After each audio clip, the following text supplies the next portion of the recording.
Hermanos, como decía mi esposa, para mí es un gusto estar aquí. Es un honor el poder estar delante de ustedes. Me da una iglesia a la que yo amo, donde tengo muchos amigos, muchos hermanos, muchos amigos, muchos compañeros y tantos recuerdos también.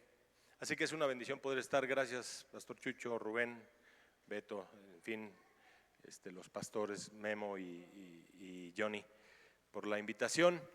Quiero compartirles algo que estuvo en mi corazón esta semana. No sabía que iba a venir y sin embargo algo ya tenía el Señor en mi corazón. Él sí sabía que yo iba a venir. Así que yo confío en que lo que hoy puedan ustedes escuchar es algo que el Señor preparó o consideró para que ustedes lo escucharan, ¿sí? Entonces, quiero que me acompañen a leer el texto base, o más bien el texto donde quiero empezar, y después de que lo leamos, me ayuden a orar para que el Señor pueda ser glorificado en esta tarde a partir de lo que escuchemos. Dice la Escritura en Gálatas 4,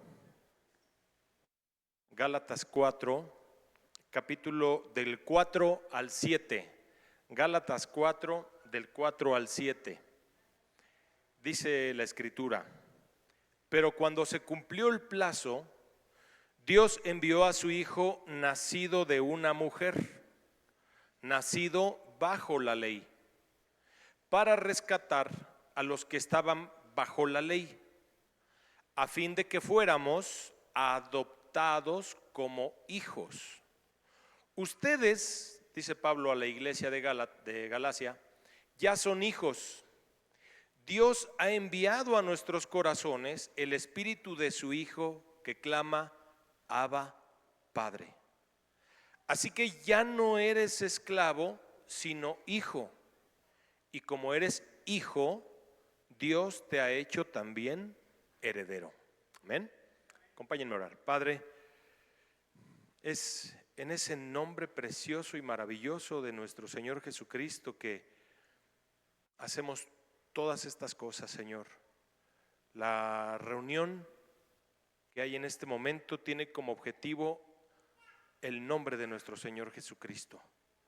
Glorificarte a ti, Dios Todopoderoso, por causa de lo que has hecho en nosotros, y nosotros voluntariamente queremos responder a tu amor a partir de lo que hemos experimentado, del perdón, del amor, de la misericordia, de la paciencia que hemos recibido, y nosotros aquí estamos, Señor, reunidos voluntariamente respondiendo a tu amor, Señor. Padre, que tu Espíritu Santo pueda guiarnos en esta tarde, Dios, que toda palabra, que toda enseñanza sea para la gloria de tu nombre y para la edificación de todos los que estamos aquí, Señor. Gracias, Señor, en el nombre de tu Hijo Jesucristo, nuestro Señor y Salvador. Amén. Siempre da esta sensación de nervio, de decir: Señor, ten misericordia de mis hermanos y úsame a mí para que ellos puedan recibir algo. Yo a menudo recuerdo unas palabras del primer pastor que yo tuve cuando nací de nuevo, hace ya unos 25 años aprox.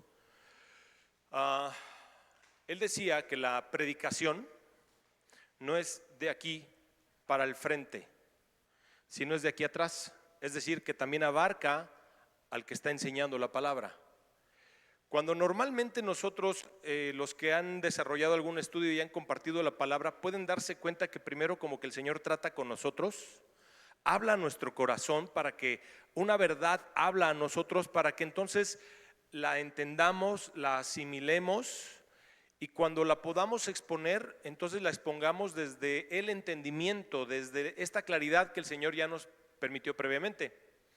Y entonces yo muchas veces me descubro a mí mismo haciendo cosas que reviso mis motivaciones, que analizo cuál es la razón por aquello que estoy haciendo, es decir, ¿por qué hago lo que estoy haciendo? ¿Qué objetivo hay de ello? Y muchas veces, quiero ser honesto, descubro que no necesariamente el 100% de mi tiempo la motivación es correcta. A veces es por costumbre, a veces es porque lo tengo que hacer, a veces es porque es agradable hacerlo, pero creo que la motivación correcta es el amor a Dios. Todo lo que nosotros hacemos debe ser una respuesta espontánea al amor de Dios. Y yo titulé el día de hoy el mensaje como somos hijos, no esclavos. Y desde que el ser humano en el huerto del Edén cayó, Dios lo había creado originalmente como su hijo, su creación a imagen y semejanza. Y Dios lo había puesto al ser humano en el huerto del Edén para que fuera su regidor, para que fuera el gobernante, por supuesto, después de Dios, el representante de Dios en la tierra, porque el Señor le dijo que Él iba a sojuzgar todas las cosas, que Él se iba a enseñorear todas las cosas, Él iba a estar el administrador. Pero esa era su identidad como hijo de Dios. Y él sabía a qué familia pertenecía y él sabía cuál es la función que él tenía en medio de lo que Dios había creado. A partir de la caída del ser humano, o por causa del pecado, el ser humano, o nosotros en general como seres humanos, hemos perdido la identidad a la cual originalmente Dios nos había hecho. La Escritura dice en Pedro, ahorita me acuerdo, no lo traigo aquí en mis notas, donde dice que si alguno es vencido, se vuelve esclavo de aquel que le venció, ¿sí? Entonces Adán tenía un puesto en la creación de Dios como después de Dios el encargado principal, el hijo de Dios. Él era el gerente general de todo.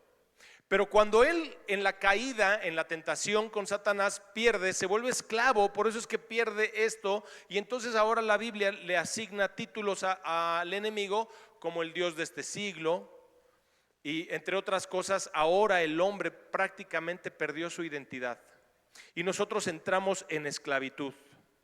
Entonces desde la caída del ser humano, nosotros perdimos nuestra identidad. Entonces el hombre fue creado como hijo. Y hay una crisis que se traslada todavía hasta nuestra generación, no me dejarán mentir. Si hay crisis que nosotros podemos experimentar eventualmente de manera emocional, surge a partir, no importa si seamos cristianos o no, es decir, aún antes de Cristo pudimos haber experimentado estas crisis. Y estas crisis normalmente es por una falta de identidad. Normalmente nosotros necesitamos saber si pertenecemos a una familia, quién es nuestro padre, quién es nuestra madre, cuál es mi función en la familia, si soy el primero, el segundo, el tercero o el último de los hermanos. Necesitamos esa identidad. Me encontré con un hermano que estuvo trabajando mucho con un pastor que se llama Josh McDowell, hermano norteamericano que vive en Baja California Sur, aquí en México, y él ha escrito muchos libros, él es un apologeta y él ha escrito muchos libros acerca de la familia y todo, y hace muchos años yo escuché una estadística que él dio acerca de la familia y decía que trataron de investigar a estas personas, a estos jóvenes que entran a las universidades, a las secundarias en Estados Unidos y hacen tiroteos, y como eso es un fenómeno muy recurrente en Estados Unidos, dijeron, bueno, algo está pasando aquí, empezaron a investigar y descubrieron que la gran mayoría de los que perpetuaban esos ataques provenían de una familia disfuncional. No es ninguna casualidad. Y de esa gran mayoría, es decir, de los que lo perpetuaron o que ya hicieron los dos grupos, pues hay unos que vienen de una familia regular y estos que vienen de una familia disfuncional. De los de la familia disfuncional se dieron cuenta que la gran mayoría tenía una nula o muy mala relación con el padre. De tal manera que descubrieron, o más bien se dieron cuenta que de acuerdo a los números, hay una mayor afectación en la conducta y en lo que uno termina siendo como un miembro en la sociedad a partir de la relación o no relación que se tenga con el padre. Afecta más que con la relación que pudiera tener con la madre. Porque el que da identidad a una familia es el papá. Y cuando no hay una correcta identidad y mucho menos una correcta relación, entonces todos crecemos con problemas y huecos emocionales muy profundos.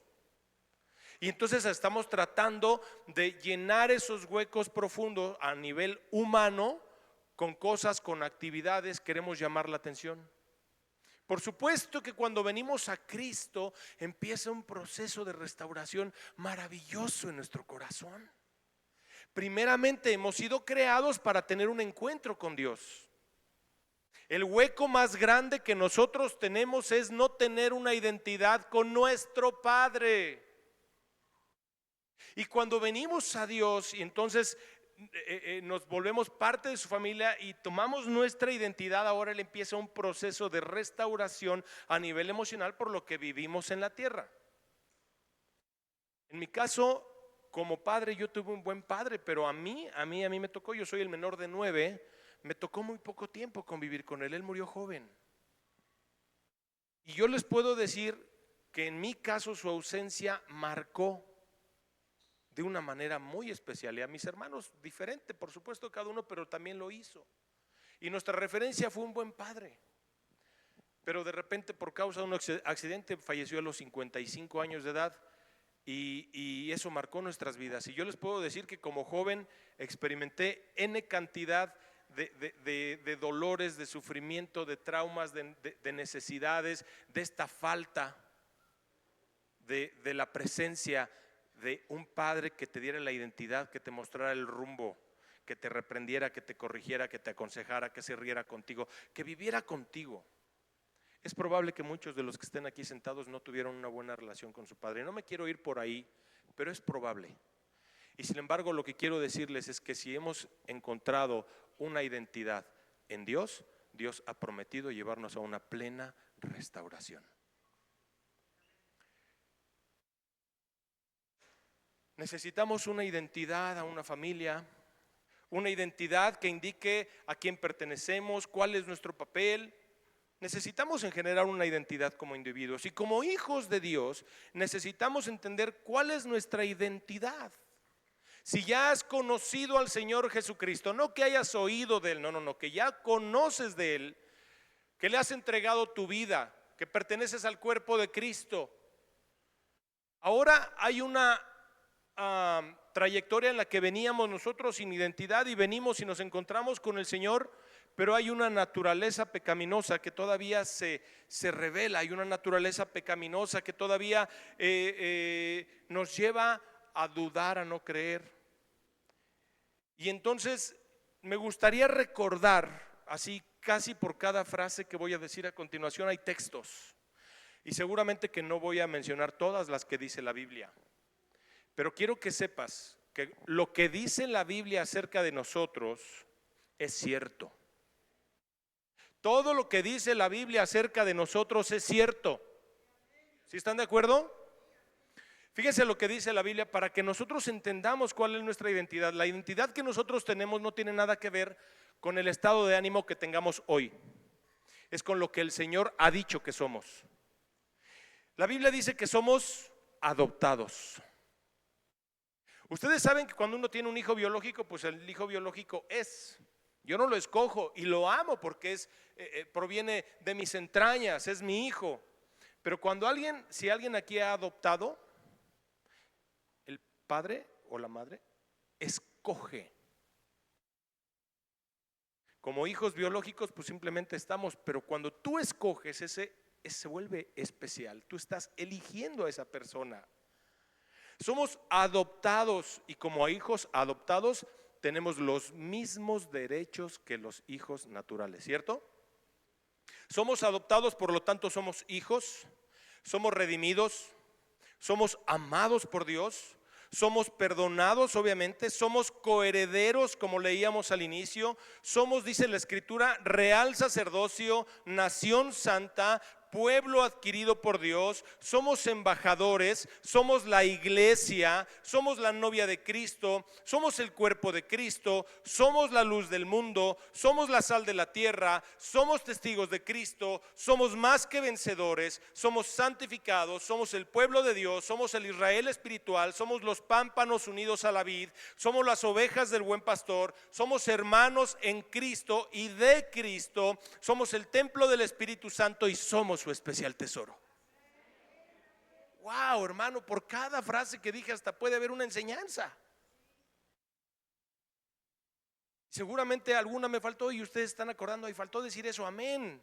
Porque todo lo que dice la Biblia de nosotros es cierto.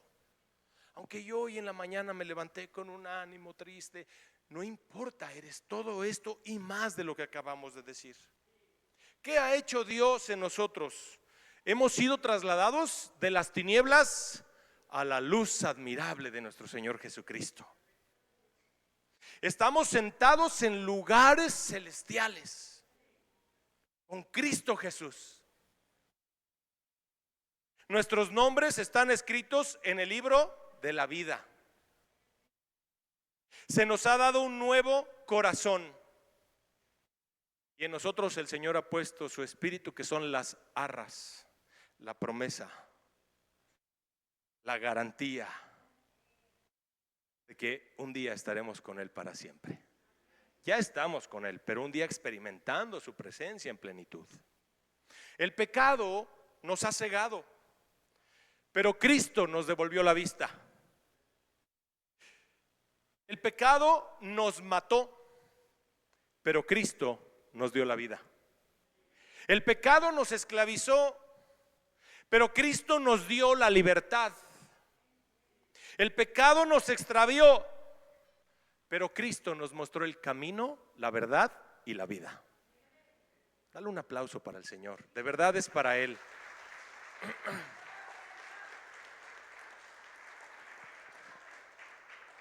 Creo que la iglesia entiéndase, y a lo mejor para muchos está de más que lo diga, pero algunos pocos no. La iglesia no es este lugar. La iglesia somos los que hemos creído en Cristo como nuestro Salvador. ¿Y cuál es el sello distintivo de los que hemos creído? Que hemos nacido de nuevo. Acuérdense cuando el Señor Jesucristo, o más bien Nicodemo, con una buena actitud se acercó al Señor Jesucristo y le dice: Rabí, sabemos que has venido de Dios, porque nadie puede hacer las obras que tú haces si Dios no estuviera con él. Y a mí me gusta mucho reflexionar sobre ese pasaje, porque si ustedes se dan cuenta, cuando conversamos con alguien y esa persona nos dice algo, normalmente nosotros le respondemos en función de lo que esa persona está planteando, ¿cierto? Y si se dan cuenta, el Señor pone un punto y aparte a lo que Nicodemo está hablando, y el Señor pone el dedo en la llaga. Es decir, Nicodemo le dice: Rabí, sabemos que has venido de parte de Dios, porque nadie podría hacer las obras que tú haces si Dios no estuviera contigo. Y el Señor le hubiera contestado: sí, bueno, qué bueno que te das cuenta, Nicodemo, porque mira, de esa manera ese es el testimonio que ve. No, el Señor le dice: si no naces de nuevo, no puedes ver el reino de Dios. Y Nicodemo era un hombre religioso, conocía las escrituras, era un hombre íntegro, podríamos decir, de acuerdo a lo que la Biblia nos deja ver en función de los demás fariseos. Era un hombre humilde, se acercó al Señor, era un hombre sincero, era un hombre que respetaba la autoridad de Cristo, tenía muchas cualidades, y sin embargo el Señor le dice: necesitas nacer de nuevo. Obviamente sabemos que Nicodemo no entendió, y si él hubiera entendido, a lo mejor hubiera dicho: pero ¿cómo, Señor? Si yo ya voy a la congregación, si yo me sé las escrituras, pregúntame el Salmo 23, me lo sé de memoria. Señor, mira, ¿por qué me dices eso? Y el Señor dice que el distintivo para que nosotros podamos experimentar todas estas verdades no es necesariamente que vengamos, es más, no dejen de venir, pero eso no es un distintivo. El distintivo es si hemos nacido de nuevo. Y si hemos nacido de nuevo, entonces somos todo aquello que acabamos de decir hace un momento. Creo que la iglesia necesita verse más a sí misma como lo que es ya en Cristo. Y necesitamos vernos más en eso y apropiarnos de eso y vivir bajo esa identidad, que como una organización religiosa que hace cosas religiosas. Yo no sé cuántos tuvieron al menos en su mente algo así parecido como cuando nos empezaron a compartir y de repente nos llevan a la comunidad cristiana, por ejemplo, hoy aquí, y de repente decimos, ¿y ahí qué se hace? O sea, ahí que no tengo que hacer, porque yo en la iglesia católica pues yo hago estas cosas y sé que soy católico, pero cuando vengo aquí, ¿qué hago? ¿Qué no hago?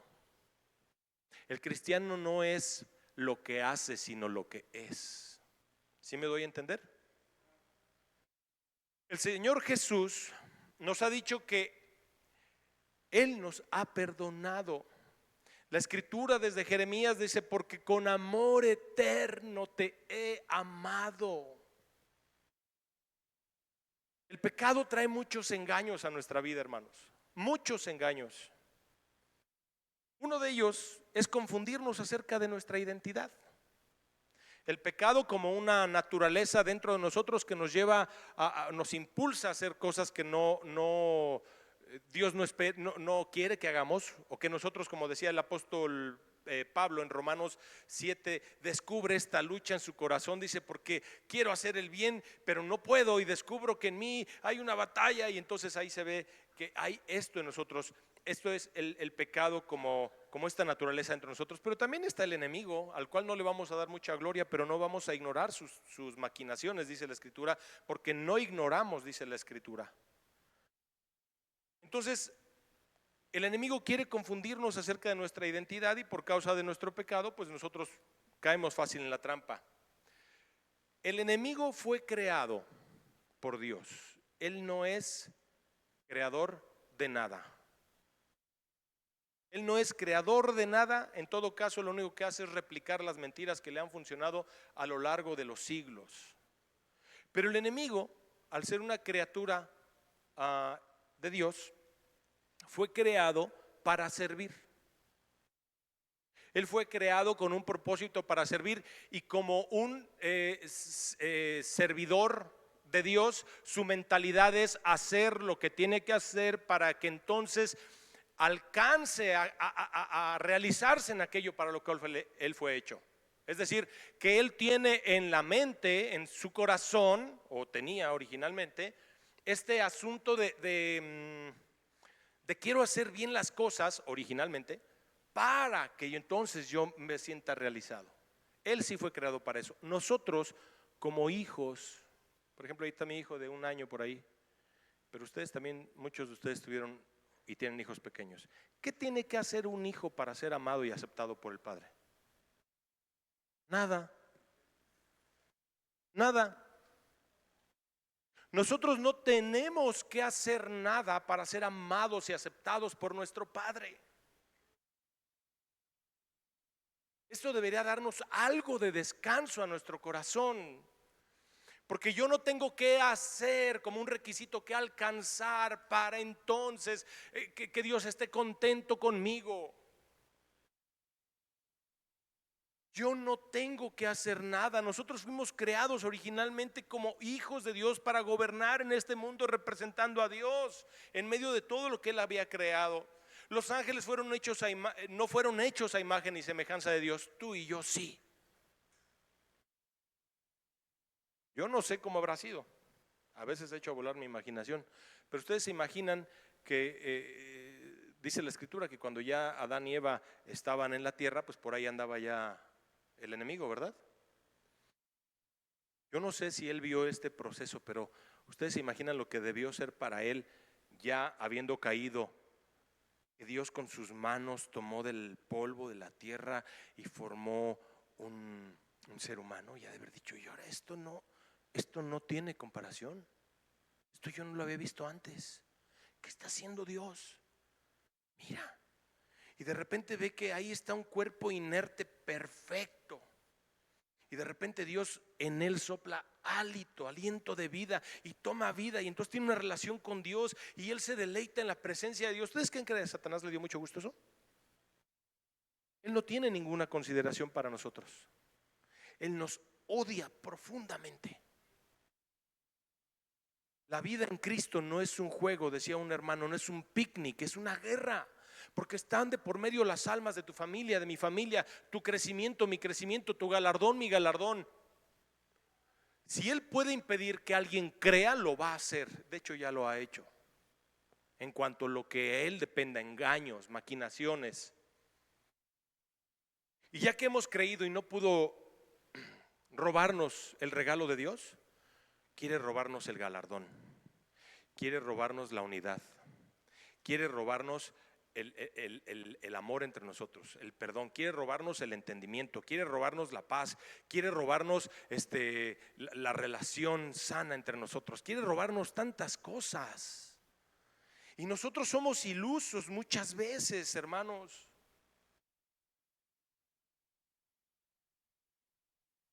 En la caída, nuestra identidad de hijos pasamos a ser enemigos de Dios. La Biblia dice que solamente hay dos clases de hijos en el mundo, ¿sí lo saben? El apóstol Juan dice en una de sus cartas, porque hay hijos de Dios e hijos del diablo, no hay más. Ah, pero yo no soy satanista, no importa, si no eres hijo de Dios, eres hijo del diablo. Y por eso la Biblia dice que hemos sido rescatados de las tinieblas por la fe en la obra de Jesucristo a la luz admirable de nuestro Señor Jesucristo. Hemos sido rescatados. La palabra redención, entre otras acepciones y significados, sí es rescatar, pero tiene algo más profundo, es rescatar algo que originalmente me correspondía. Y cuando el Señor nos redimió, rescató aquello que originalmente le correspondía. Pero a ver, si hay ahorita hijos de Dios e hijos del diablo, dice la Escritura que el Espíritu da testimonio a nuestro espíritu de que somos hijos de Dios por la fe. Nosotros siempre como iglesia caminamos en esta línea delgada donde nuestro servicio a la causa de Cristo puede ser desde la perspectiva de un esclavo, de alguien que está en la casa para servir, o puede ser desde la perspectiva de hijo que andamos en libertad y lo hacemos por amor a nuestro Padre. Tenemos esta línea tan delgada, es una línea donde nosotros pisamos y a veces estamos haciendo las cosas porque son las que tengo que hacer, porque quiero agradar a Dios. A veces hasta veladamente se nos enseña, haz esto para que entonces, como si Dios estuviera más contento por nosotros a partir de lo que hacemos. Dios ya nos ama en Cristo, perfecta y plenamente. No se requiere más. Nosotros no servimos a Dios para ganar su amor y su aprobación. Eso lo hacen los esclavos. Pero los hijos servimos por amor, asumiendo nuestro papel como herederos del reino. Así que nuestro servicio, nuestra labor, nuestra participación en las cosas de la iglesia son más una respuesta a su amor que un tengo que hacerlo. Espero que estemos entendiendo esta pequeña diferencia, porque muchas veces como hijos de Dios, si no logramos asumir nuestra identidad, nosotros podemos desperdiciar muchos años de nuestra vida haciendo cosas por hacerlas. Fíjense lo que dice la Escritura en Hechos 2, del versículo 42 al 47. Hechos 2, del versículo 42 al 47. Y refleja una cosa hermosa de parte de la primera iglesia a partir de que el Señor regresó al cielo después de haber resucitado. Dice: todos estaban asombrados por los muchos prodigios y señales que realizaban los apóstoles. Hechos 2, 42 al 40, estoy en el 43, perdón. Se mantenían firmes en la enseñanza de los apóstoles, en la comunión, en el partimiento del pan y en la oración. Todos estaban asombrados por los muchos prodigios y señales que realizaban los apóstoles. Todos los creyentes estaban ¿qué? Juntos y tenían todo en común. Aún vendían sus propiedades y posesiones y compartían sus bienes entre sí según la necesidad de cada uno. No dejaban de reunirse en el templo ni un solo día, de casa en casa partían el pan y compartían la comida con alegría y generosidad, alabando a Dios y disfrutando de la estimación general del pueblo, y cada día el Señor añadía al grupo los que iban siendo salvos. Dios desde el inicio tenía en su corazón que como hijos de Dios seamos una gran comunidad, una gran familia que está dispuesta a vivir no solo juntos, sino unidos. ¿Sí se entiende la diferencia? Podemos estar juntos como ahorita, pero podríamos no estar unidos. Y lo que Dios espera es que primeramente estemos unidos para que cuando estemos juntos el Señor sea glorificado. Amén.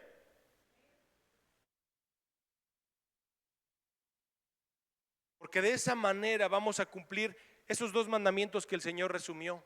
¿Cuál era el primero? Amarás al Señor tu Dios por sobre todas las cosas. Y dice él, y el segundo es semejante, amarás a tu prójimo como a ti mismo. Imagínense lo que de verdad de corazón sería que nosotros amáramos al Señor por sobre todas las cosas y al prójimo como a nosotros mismos. La iglesia no viviría lo que vive. ¿Cierto o no es cierto? Creo que la versión lenguaje actual, el versículo 42 dice, y decidieron vivir como una gran familia. Si acaso estuviera ahí la versión lenguaje actual, solamente el versículo 42 de Hechos 2, se van a dar cuenta que dice, y decidieron vivir como una gran familia. Decidieron. El amor es una decisión. Obedecer es una decisión. Perdonar es una decisión. Mantenernos unidos es una decisión. Mantenernos como una familia fraterna en amor es una decisión. No es algo que va a caer así del cielo espiritual que yo no vea y de repente, ya, entré en sintonía. Los que somos del siglo pasado se acordarán de una caricatura que se llamaba Cascarrabias. ¿Cuántos se acuerdan? Los niñitos ni levanten la mano. Cascarrabias. Y me acuerdo de una escena donde como que entraban a diferentes, ya ni sé cómo se llamaban, yo era niño, pero entraron creo que al corazón, al mundo de los corazones, y había todo amor y Cascarrabias todo enojado y andaba persiguiendo a la princesa Amanecer. Los chavos de hoy andan a estar diciendo, quién sabe, a estar hablando lengua extraña. Entonces entra el Cascarrabias a este mundo y ahí todo era amor y felicidad, y un corazoncito agarra una flecha y se la dispara, y el Cascarrabias le entra a la flecha del amor. Y entonces, antes de que le hiciera efecto, en su desesperación, ayúdenme, ayúdenme, ayúdenme, se la quería quitar, y le empieza a hacer efecto y dice, ayúdenme a cortar flores. Le empezó a hacer efecto. El amor, el obedecer no es así como esta flecha de que contra mi voluntad está haciendo efecto y termino diciendo, ay, cuánto los amo, cuánto. Hermanos, el amor es una decisión. Dios decidió amarnos aun cuando nosotros no lo merecíamos, o lo merecíamos, o ya somos perfectos, así una chulada que dijo el Señor, dijo, hijo, este pueblo. El Señor le dijo a Israel, no te escogí por ser el mejor ni el más fuerte, igual de nosotros. Corintios dice que lo vil y lo menospreciado, ¿verdad? Así que eso somos nosotros. Pero para alcanzar en comunidad aquellas riquezas espirituales que hay una condición, hay unas riquezas espirituales que como comunidad podemos alcanzar. Vamos a leer rápidamente Efesios 3 del 17 al 19. Efesios 3 del 17 al 19, por favor. Dice la escritura, para que por la fe Cristo habite en sus corazones, y pido, fíjense la condición, que arraigados y cimentados, ¿qué? En amor o en el amor. Pero ese es el cimiento. Y si estamos con ese cimiento, ¿qué va a pasar? Puedan comprender junto con todos los santos cuán ancho, largo, alto y profundo es el amor de Cristo. En fin, que conozcan ese amor que sobrepasa nuestro conocimiento, para que sean llenos de la plenitud de Dios. No por el hecho de ser iglesia ya tenemos esto. Pablo dice que para alcanzarlo en comunidad hay una condición: unidos en amor, arraigados, cimentados en amor.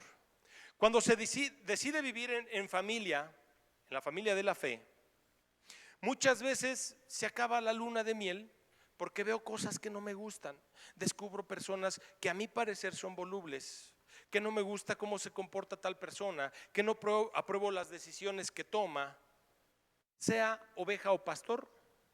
Entiéndame esto, es decir, esté en una responsabilidad o no, estamos bajo ese riesgo.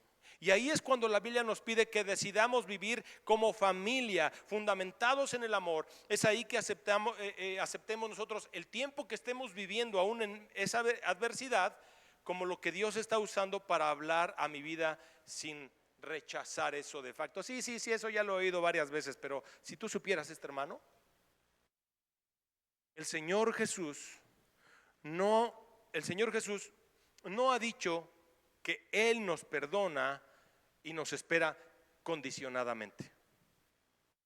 Él espera que hagamos lo mismo, porque nuestro perdón está ahí cotidianamente en la medida que yo perdono cotidianamente a mi hermano.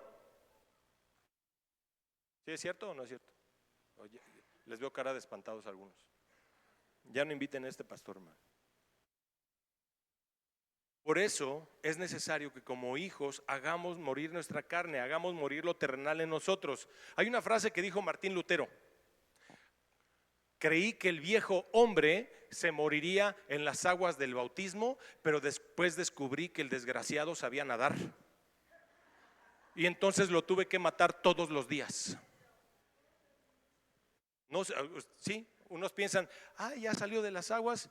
Sí, somos una nueva criatura, por supuesto que sí.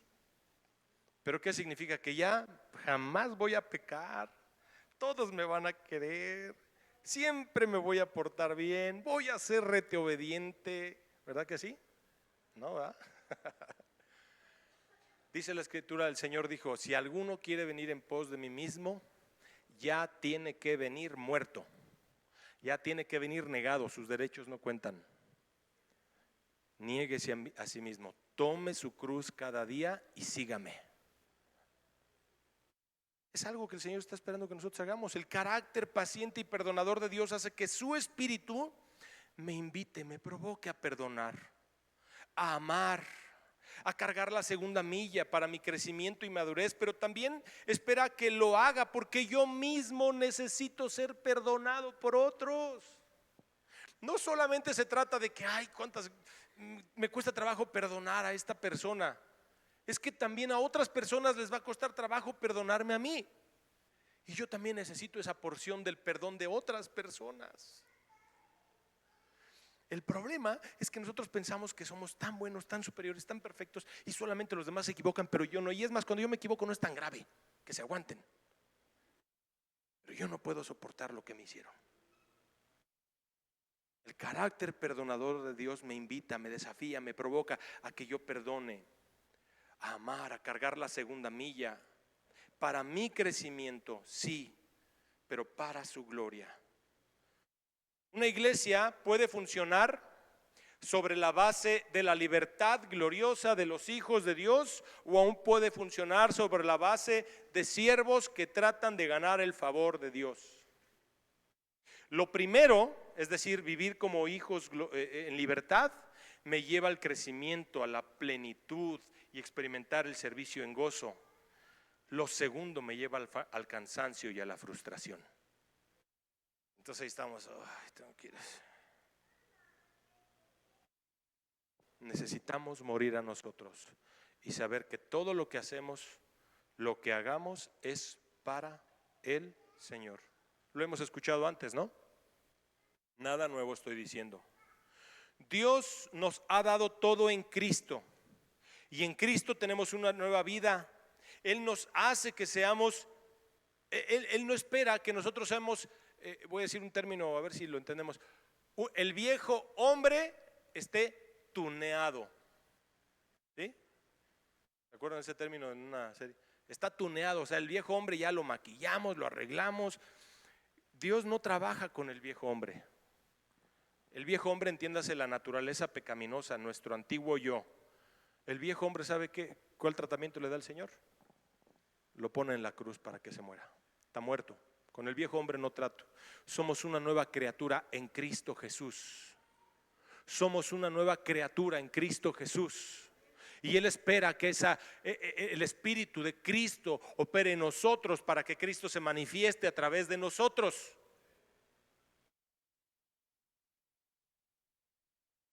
Dios nos ha dado esta nueva vida en Cristo. El viejo hombre está muerto y no sirve para vivir la vida que agrada a Dios. Solo Cristo viviendo su vida por medio de nosotros es agradable a Dios.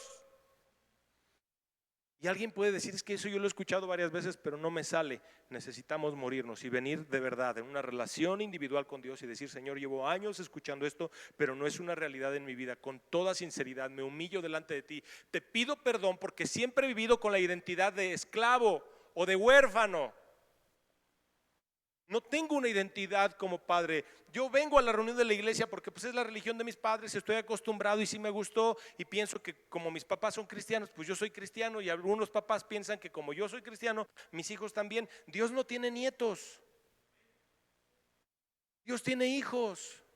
Y Él espera que nosotros llevemos a nuestros hijos al camino de Dios para que ellos tengan una relación con Él y se vuelvan sus hijos.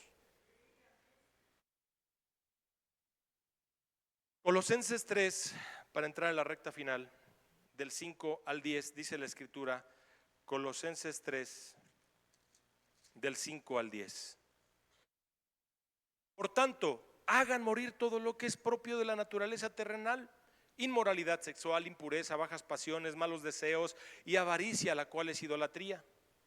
Por estas cosas viene el castigo de Dios. Ustedes las practicaron en otro tiempo cuando vivían en ellas, pero ahora abandonen también todo esto.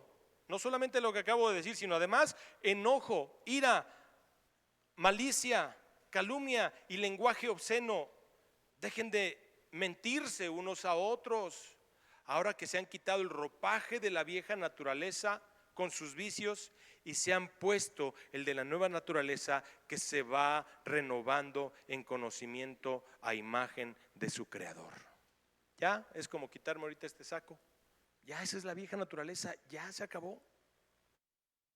Escuché hace tiempo, para ir cerrando, a un hermano de Sudamérica decir que la iglesia puede ser o una familia, la iglesia, ahora sí entiéndase, la iglesia local, puede ser o una familia con identidad de hijos y saben quién es su padre, o que puede ser un orfanato, según la identidad con la que nosotros vivamos. La familia que tiene una identidad sabe quién es su padre. Lamentablemente el huérfano no. Ha oído hablar de él, sabe que existe, algo sabe de su historia, pero no tiene una identidad con su padre. Este hermano decía que la iglesia de hijos, fíjense, la iglesia con identidad de hijos sirve sin esperar nada a cambio porque esperan el galardón de Dios. Nada más un amén.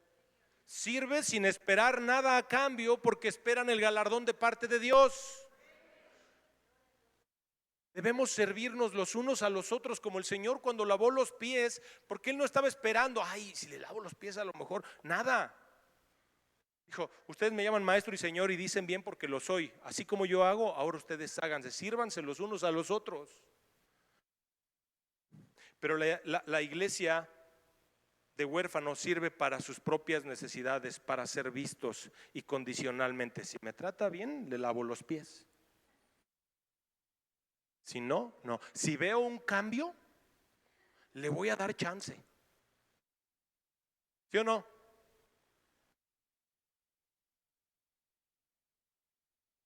La iglesia con identidad de hijos tiene una honra mutua y ese es el lenguaje entre ellos. Una honra mutua. Honro lo que eres tú en Cristo. Te honro porque eres mi hermano, porque tú vales lo mismo que yo en Cristo. La iglesia que tiene una identidad de huérfanos, hay competencia, celos, envidia, murmuración. Aunque no crean, hay iglesias que así se manejan.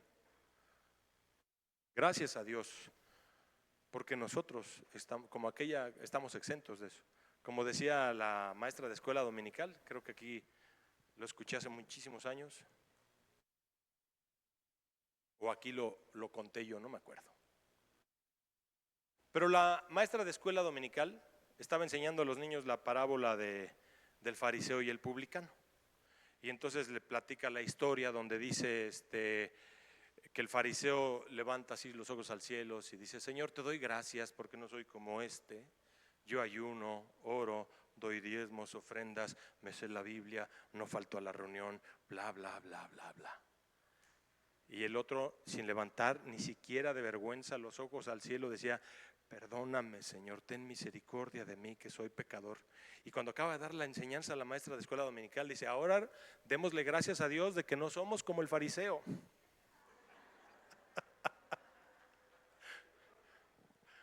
O sea que ella no entendió que estaba haciendo más farisea que el fariseo. La iglesia de huérfanos hay competencias, celos, envidia, murmuración. En la iglesia que tiene una identidad de hijos, el vínculo perfecto es el amor incondicional a pesar de la otra persona que sea una lija para mí. No se oyó amén, pero el Señor sí está diciendo.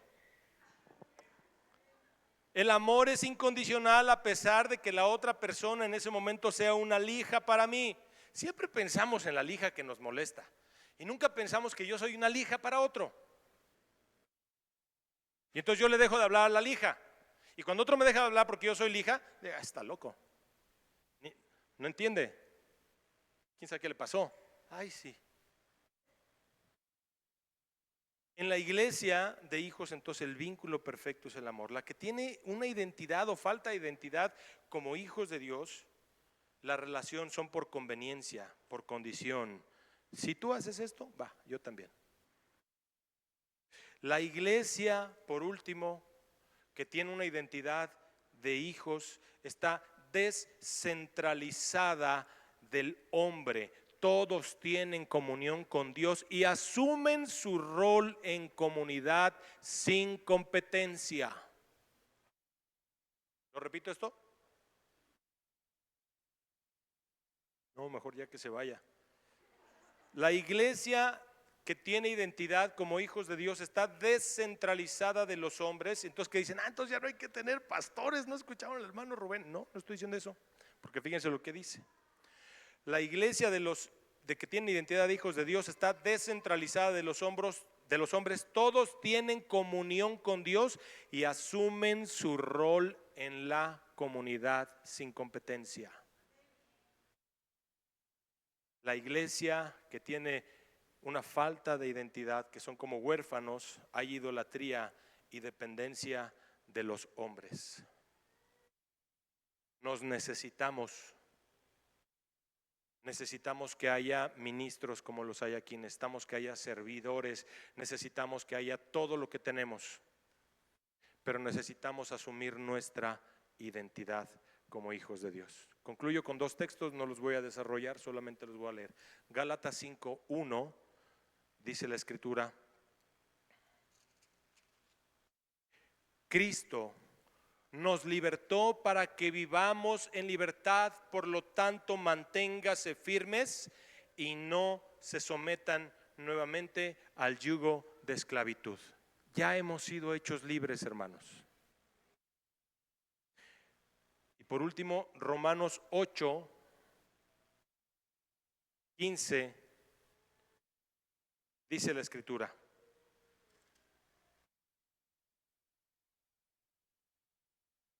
y ustedes no recibieron un espíritu que de nuevo los esclavice al miedo, sino el espíritu que los adopta como hijos y les permite clamar: Abba, Padre.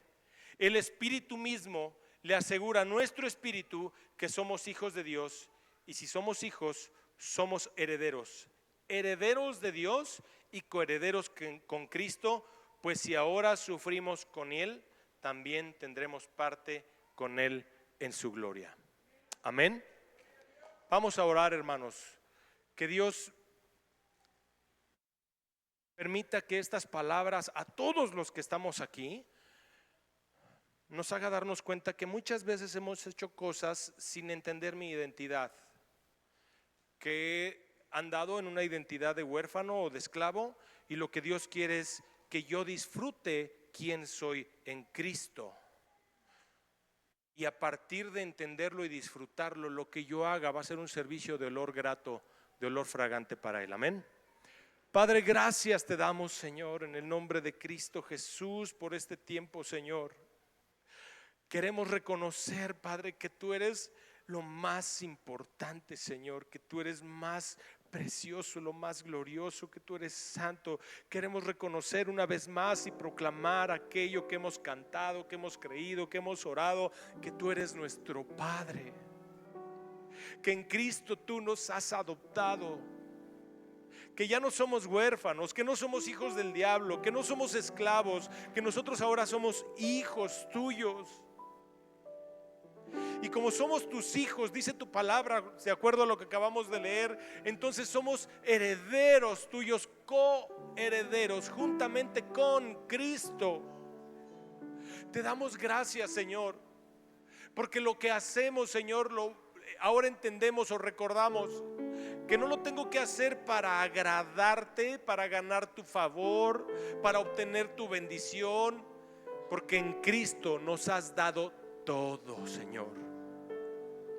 Te damos toda la gloria y te damos toda la honra, Señor, porque tú has sido bueno, eres bueno y serás bueno desde siempre y para siempre, Señor. Concédenos vivir bajo esta verdad, Señor, bajo esta realidad de que somos tus hijos, no porque seamos buenos, sino porque tu Hijo con mayúsculas es bueno y nos ha amado. Aquí estamos, Señor, voluntariamente respondiendo a tu amor. Y por qué no, Señor, hacemos una reflexión y podemos decir que hemos perdido años de nuestra vida sirviéndote bajo una identidad equivocada. Señor, opera una cirugía espiritual y restaura, Dios, nuestra visión espiritual, y concédenos, Señor, vivir en aquellas cosas que hemos oído durante tanto tiempo, que sean una realidad no solamente para algunos, sino para todos los que estamos aquí, porque por medio de Jesucristo tenemos acceso los unos y los otros a estas promesas, a estas bendiciones, a estas riquezas que tú has preparado, Señor. Señor, queremos vivir sin temor, queremos vivir toda la vida en Cristo, no solamente lo que hacemos dentro de estas instalaciones, sino fuera de ellas, como hijos que andan en libertad, en gozo, en gratitud, en plenitud. No queremos perder más tiempo, Señor, caminando en una identidad que no tenemos.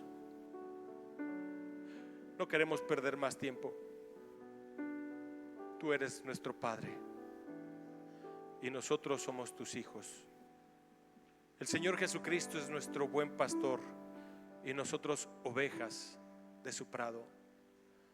Te amamos, Señor, y te agradecemos. Y tú puedes ir mucho más allá por medio de tu Espíritu de las limitadas palabras que yo pude decir hoy, Señor. Glorifícate porque somos tu iglesia, te pertenecemos y queremos de verdad, Señor, glorificarte mientras nos permitas caminar en esta tierra. Gracias, Señor, que podamos honrarte, que podamos bendecirte, que cada cosa que hagamos, Señor, de verdad tú estés en nuestro pensamiento, en nuestro corazón, y que estemos dispuestos a morir a nosotros mismos una vez más y decir, Señor, ya no vivo yo, mas Cristo vive en mí, y lo que ahora vivo en la carne lo vivo en la fe del Hijo de Dios, el cual me amó y se entregó a sí mismo por mí. Ya no yo, sino tú, porque muchas veces, aún como hijos de Dios, hemos vivido nosotros y tú no. Ahora al revés, tú y no nosotros. Glorifícate, Señor. Bendice a esta iglesia preciosa, Señor, porque es preciosa para ti. Es tu criterio, son tus palabras. Tú diste a tu Hijo lo más amado por cada uno de los que están aquí, Señor. Gracias, Señor. Exáltate y avergüenza al enemigo, Señor. Levántate contra cualquier oposición. Exhibe sus maquinaciones, Señor. Que la luz preciosa de tu Espíritu Santo alumbre nuestros corazones, abra nuestros ojos y nos permita ver de verdad la mano de Él en el engaño, pero sobre todo tu mano poderosa y soberana en favor de tu iglesia, Señor. Gracias, Padre. Recibe pues la gloria y la honra de parte de todos tus hijos, los redimidos que estamos aquí. Este pequeño redil de ovejas, Señor, que miramos hacia ti y decimos: Señor, la muerte de tu Hijo Jesús no fue en vano. Aquí estamos, Señor, respondiendo a tu amor, respondiendo a la obra de amor de Él. Aquí estamos, Señor, queremos responderte con amor y en libertad. Gracias, en el nombre de Cristo Jesús, nuestro Señor y nuestro Salvador. Amén y amén. Dios les bendiga, hermanos.